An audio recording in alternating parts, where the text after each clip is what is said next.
Welcome to another edition of Cats Wrap. My name is Parker Wheeler alongside my co-host Ben Non. And happy Breast Cancer Awareness Month to everyone. The puck was finally dropped this past weekend at the Whittemore Center as men's hockey took the ice for their first game of the season. Catching some of the other action around Wildcat Country, women's soccer lost 3-2 to Stony Brook for their first loss of the season in America East play. Men's soccer won 3-2 over Stony Brook to bounce back from a tough loss to Harvard, which was their first loss of the season. Women's hockey lost to Syracuse 3-2, and men's hockey finally took the ice and won their first game of the season over AIC 7-3. Field hockey went 1-1 this weekend and are now 5-7 overall. The volleyball team improved to 12-7 on the year and now 4-0 in conference play. Later in the show, we'll show you a pair of women's hockey highlights from this weekend at home. The men's hockey team were successful in their first game as they won 7-3 against American International College. Really a great offensive output. And looking at some of the highlights here, Austin Orszlak is going to kick it off for AIC as he wraps it around the goal and ends up putting it top shelf over the shoulder of Danny Tironi. What a beautiful goal by Orszlak. He pretty much just took it from end to end, ends up coming all the way around, picks his spot, and it was a 1-0 lead for AIC. Up next for the Wildcats, Tyler Kelleher comes forehand to backhand, is able to shove it by the pad of Murray and tie it up 1-1. A beautiful move by Kelleher to get around a defender and ends up drawing a penalty on top of it after the goal, so the Wildcats went to the power play. A 1-1 game here, and AIC were able to strike again to make it a 2-1 lead for themselves as one dribbles over the shoulder of Danny Tironi. Right back, the Wildcats score just seconds later as a goal from Matt Dawson, his first collegiate career point and goal as he puts it in the back of the net, and the Wildcats were able to tie it back up at 2. They weren't done there as they come into the offensive zone again. A beautiful pass behind the back from Dan Coriali to Tyler Kelleher makes it a 3-2 game for the Wildcats. That line was powerful all game long for UNH and were able to create 8 points for the Wildcats in their 7-3 victory. UNH continuing to pour it on here with a pass to the backside and putting it into the back of the net. They make it a 4-2 game as coming in was Dan Coriali scoring his first goal of the night. Once again, a beautiful sequence of offense here for the Wildcats as they just pretty much had it working all left and right. A pass from the near side on McNicholas onto Salvaggio's stick made it a 5-2 game for the Wildcats. It looked like they were going to be up and ready to take this one home, but not too fast because AIC ends up coming back. A breakaway goal here for John O'May. He tucks it in that backside corner and makes it a 2-goal game here for the Yellow Jackets. And all of a sudden, it looked like the Wildcats might be in a little bit of trouble. But they end up taking the time down to 1:20 left, and they're able to score an empty netter here from half ice.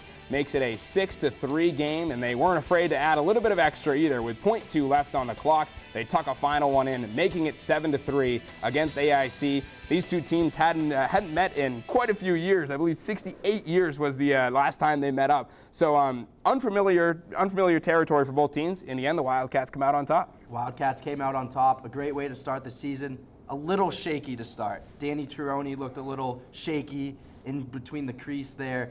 But also I felt that second line did do what it was supposed to do. Between Coriali, Podorowski, and Tyler Kelleher. Tyler Kelleher, the points leader last year with 42. They were big. But the Wildcats just weren't connecting on passes at first. AIC really dictated the pace, but the Wildcats did a good job answering when they were back down and had to come back, which I thought was huge.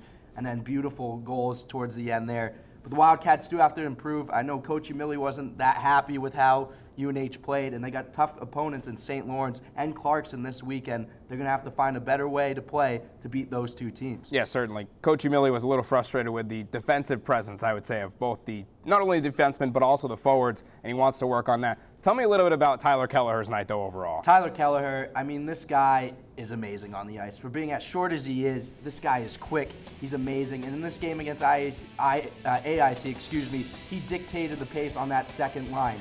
I mean, he just gets to the puck right away. His first goal, this beautiful deke from forehand to backhand to tuck it in past Murray for AIC was a thing of beauty. Just to recognize the bounce outside and then do that quick deke move, And then, again, his other goals here, just going towards the crease, knowing where the puck is going to be. A great feed there by Podorowski. Kelleher just did an amazing thing all night long. Absolutely, and Coriali will tell you, he heard Kelleher yelling from behind, I'm here, and he fed it to him. This line's on point.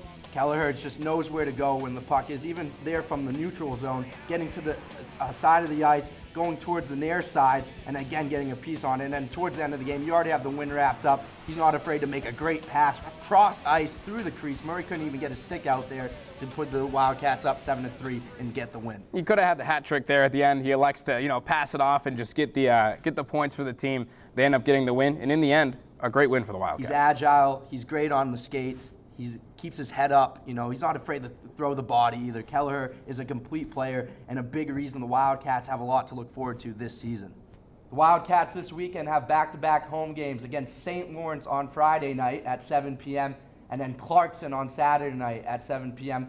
Parker, they're going to be tough matchups. I think the Wildcats are going to have to play a little better against AIC, against these two teams. I mean, St. Lawrence, they haven't played in a couple of years, but I'm pretty sure St. Lawrence is a good team, and Clarkson is, again, another really good team. The Wildcats have to play well. They're going to have to play better than they did. Like you said, Coach Emili not happy with the defensive presence. Some of the things on offense didn't work out the way they wanted to. So they've got stuff to work on, better opponents this weekend, so we'll see how it goes for the Wildcats. The men's soccer team had a home game against Stony Brook this week. After a tough 1-0 loss to Harvard last time out, the Wildcats came back on Bremner Field looking to regain momentum. They took on the Seawolves of Stony Brook, and right away Stony Brook answered. Alejandro Fritz getting a goal there to put Stony Brook up 1-0. So the Wildcats needed to answer early, and they did. After a nice pass from Chris Arling crossed in the left box, AJ Albers getting that one past the goalie for Stony Brook to tie this one up 1-1. Moving forward through the first half, the Wildcats looked to take the lead, and they did. Fazal Nabi got a nice dribble through the defense and finished to put the Wildcats up 2-1. And then after a penalty to Chris Wingate, the Wildcats looked to take this one, and Chris Wingate had the free kick, the captain, getting a nice dribble goal right past the goaltender for Stony Brook to put him up 3-1. Again, Stony Brook found a way to connect on the last play. Vince Ertl put that one in the 73rd minute, but the Wildcats came away 3-2 with the victory. So after a tough loss to Harvard, their first loss of the season, the Wildcats came back home and they took care of business. It's a good win, especially when their backs are against the wall. You think you might go on a losing streak that direction. They answered quickly against Stony Brook. Yeah, absolutely. You can't find yourself getting into a hole after losing your first game and then losing another one. So a great response by them. They come out, they get the offense they need, especially take a 3-2 victory. We talked about how good they've looked all year long. This is a great sign, seeing them bounce back from a loss. Yeah, it's good. It builds character, and especially to see a goal from your captain, Chris Wingate, a nice free kick there. Fazal Nabi doing what he does best. He scores goals. And then Chris Arling. I mean, I believe this guy, American East Player of the Week or something like that. This guy's been on tap, and a great assist there to AJ Albers for them to get on the board early. Great win for the Wildcats. Moving forward, they take on Binghamton Wednesday night. It's Breast Cancer Awareness Night from Bremner Field. And then after that, they go and play on UMBC on the 17th on the road. So the Wildcats can look to get some more wins in America East play and build on to their record. After a big win versus Vermont 3-1, the field hockey team came back home to take on Boston College. The Eagles made their way to Memorial Field as they scored their first goal here on a corner. It dribbles its way towards goal. Eventually, it finds the back of the net as Aaron McCoy puts it in for the 1-0 lead for the Eagles. The Wildcats here on offense had a great opportunity, but a better defensive stop keeps it out and keeping the score at 1-0 here in the first half. The Eagles again with another corner opportunity, and this one's ripped into the near side of the net there. Aaron McCoy with her second goal of the day, making it 2-0 there. Running down the field once again, the Eagles chipping one into the net over Rise to make it a 3-0 lead for them as they started to run away from the Wildcats, but UNH able to get on the board here as Taylor Scafidi scores a goal to make it 3-1.